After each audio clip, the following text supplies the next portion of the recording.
Hello everyone, today's video is all about whether or not you should defer taking the state pension.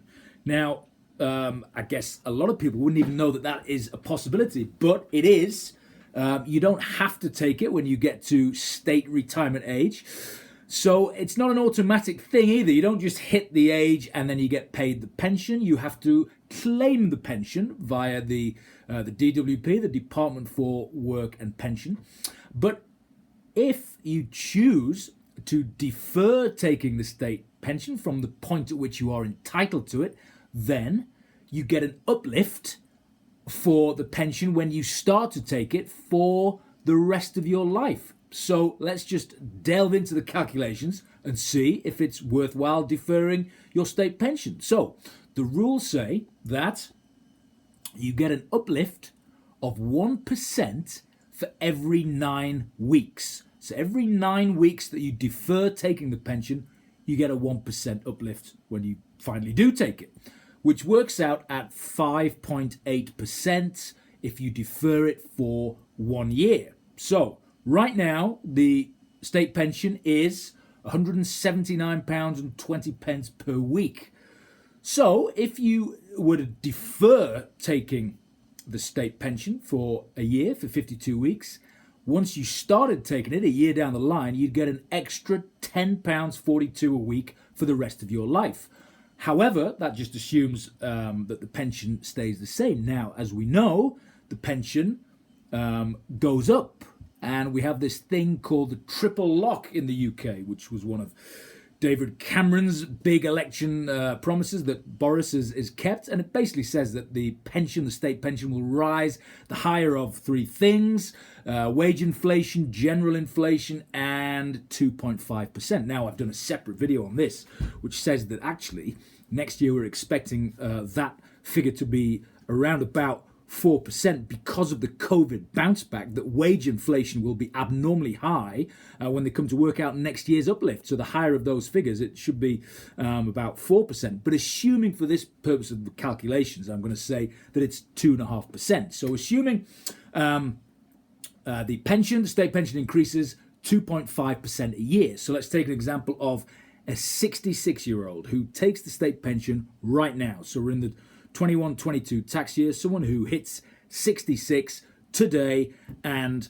they decide actually they're going to defer taking the state pension for 1 year. So what are they foregoing? They're foregoing 1 year's worth of state pension, which is £9,339 a year.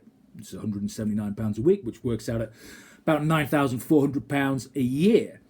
So but when they start to take it in May 2022, they will get an extra £10.42 a week for the rest of their life. Now then, we add into the calculation the fact that we're going to assume that the pension goes up 2.5%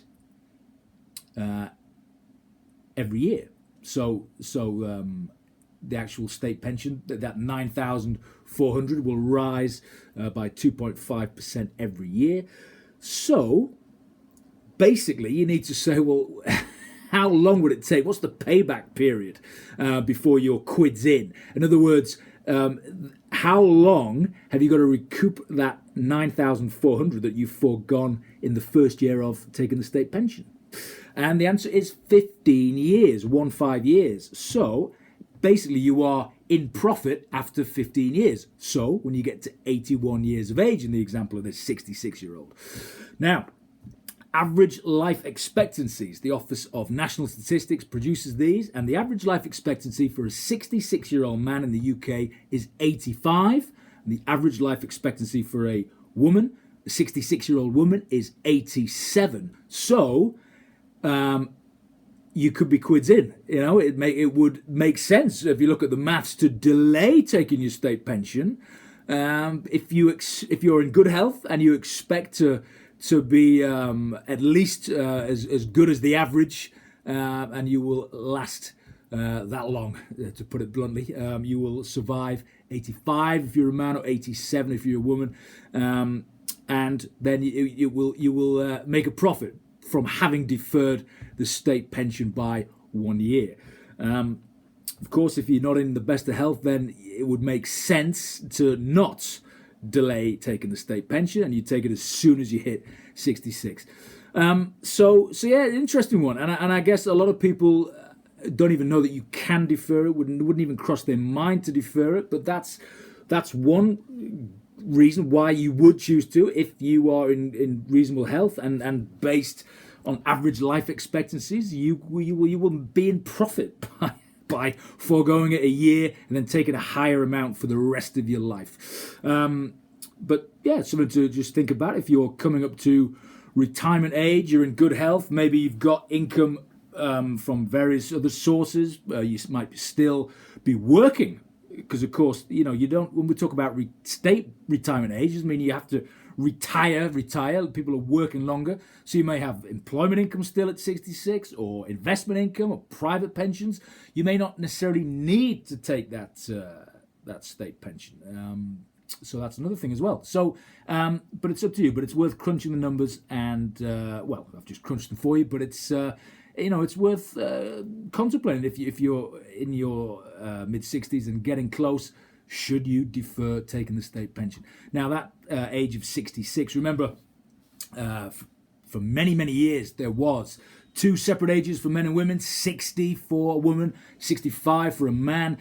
That was deemed to be discriminatory, so they aligned them a few years ago. Now it's 66 for both a man and a woman. That will also rise to 67. Certainly it'll be there when I get there. If not higher, it could be 68 by then. I don't know.